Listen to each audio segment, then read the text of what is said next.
Bonjour à tous, petite histoire intitulée « L'ultime guerrier ». Chapitre 11, l'âme du vide.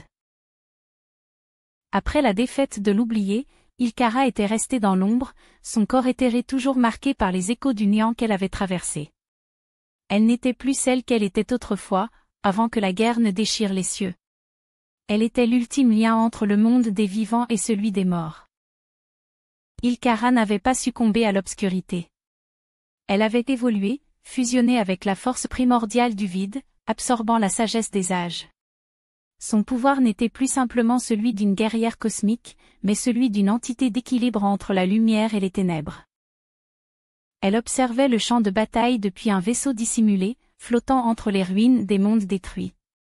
Kael l'avait appelée pendant la bataille, mais elle était restée distante. Ilkara savait qu'elle ne pouvait pas se mêler à ce combat-là. Pas encore. Son rôle était ailleurs. Les veilleurs, eux aussi, savaient que Ilkara détenait un pouvoir que ni eux, ni Kael ne comprenaient vraiment. Ils la craignaient et la respectaient.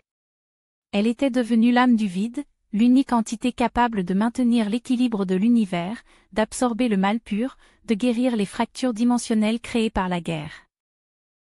Pourtant, au fond d'elle, Ilkara savait que le vide dans son âme ne disparaîtrait jamais. Elle était désormais la gardienne d'un secret caché dans les recoins les plus sombres de l'univers. Elle n'était plus simplement une héroïne ou une guerrière. Ilkara était la clé du destin.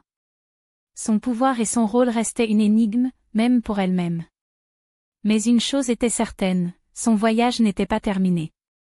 Elle attendait.